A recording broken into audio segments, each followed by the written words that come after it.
Amen. And there's a story in the book of John. ate nga waliwo olugero mu kitabo kya yokaana. There's a story how Jesus and the disciples, lugero lwa yesu n'abayigirizwa be. and they were traveling and they stopped at a town. baali batambula ne bayimirirako mu kabuga akatono. This part of the travels was in Samaria. baali mu kibuga ekya samaliya. This is part of the world where the Jewish people wano abantu bano abayudaaya would not go through and step foot in Samaria. baali nga tebasobola kusala nsalo okugenda mu Somalia. So many times if you were a Jew and you were going to from the south to the north, kakati wobeera mu yudaaya ng'oyagala okugenda mu bukiika kkono, you would take your time and go all the way around Samaria. ng'olina kusooka kwetooloola Samaliya. They hated each other. nga beekyawagana nnyo baali tebeeyagala. But Jesus was God. naye yesu yali mukama, yali mulungi. ye yajja He came to earth as a man. yajja ku nsi kuno ng'omuntu.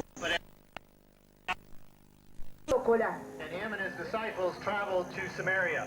kawungeezi ntuntu. And Jesus took a seat at a well for water. kati yesu n'atuula ku luzzi okufuna ku mazzi ag'okunywa. And no one else was there. tewaliwo omuntu yenna.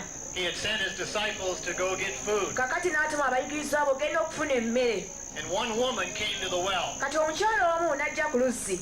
And at this time, kati mu kiseera kino all the women usually went to the well in the morning or the evening. abakyala bano bagendanga ku luzzi ku makya oba olw'eggulo. But there was something about this woman's life naye waaliwo ekyenjawulo ku bulamu bw'omukyala ono, that she was kind of outcast. nti ye baali bamukasuka nga yagaanibwa. So she had to come to the well at the hottest part of the day kaakati ye ng'ajja mu ttuntu ng'abantu tebaliiwo, when no one else was there. ng'abantu bonna tebaliiwo kubanga yali yagaanibwa. And she came and she started to draw water. kaakati bwe yajja n'atandika okusena amazzi. And Jesus said, "Please give me a drink." kati yesu n'amugamba mpa ku kyokunywa.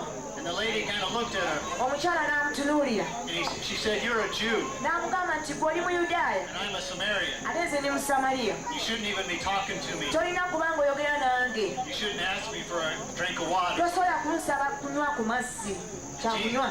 And Jesus said to her, kati yesu n'amugamba "If you know who is talking to you, nti singa obadde omanyi anayogera naawe you would ask him for a glass of living water." wandibadde omusaba ku mazzi ag'obulamu. And she let down her bucket and drew up some water. kati n'asena ku mazzi mu baketi. And she said, "Give me some of that living water n'amugamba nti nange mpa ku mazzi ago ag'obulamu, so I don't have to come here and draw it myself." nange nneme kujjanga wano okwetawanya kusenanga ku mazzi gano. She was making fun of Jesus. ye yali agezaako okubeera ng'ajeregajerega yesu, She was trying to figure out who this guy was. ng'agezaako okunoonyereza omusajja ono y'ani. Jesus knew who she was. kati yesu yali amanyi bulungi ye ki kye yali. And he told her, n'amugamba "Go home and get your husband and come back." nti genda ewaka ofune mwami wo omukomewo. And the lady looked at Jesus. omukyala ono atumira yesu She said, "I do not have a husband." n'agamba nti okimanyi siina mwami. And Jesus said, "You're right. yesu n'amugamba oli mutuufu, You have had 5 husbands. olina abaami bataano, And the man you are living with now ate n'omusajja gw'obeera naye kati is not your husband." si wuwo. And the lady, God cut her heart. omukyala ono n'awulira nga omutima gwe gwenyise, Because there's no way a stranger could have known this about her life. kubanga omusajja ono mugwira ayinza atya okuba nga amanyi obulamu bwe. And this woman did exactly what you and I do. kati omukyala ono yakola ddala gwe nange kye tusobola okuba nga tukola. When we are caught in a sin bwe tuba nga batukwatidde mu kibi or doing something wrong, oba nga tukola ekintu ekikyamu, we know it's wrong. tetuba tumanyi nti kikyamu, Because God has given us a conscience kubanga mukama atuwadde ekisalira omusango, that when we sin, nti bwe tuba nga twonoonye we do it with knowledge that we are sinning. tukitegeera nti twonoona.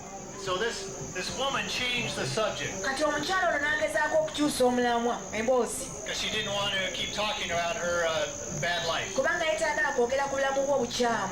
And she said, "I can see that you are a prophet." kakati n'amugamba nsobola okulaba nti oli nabbi. And Jesus started to talk to her. yesu n'atandika okwogera naye And he told her n'amugamba that the time has come, nti ekiseera kituuse, that if you are waiting for the Messiah, nti bwe bw'oba ng'olina masiya, that I am he. nze yeye, nze ye.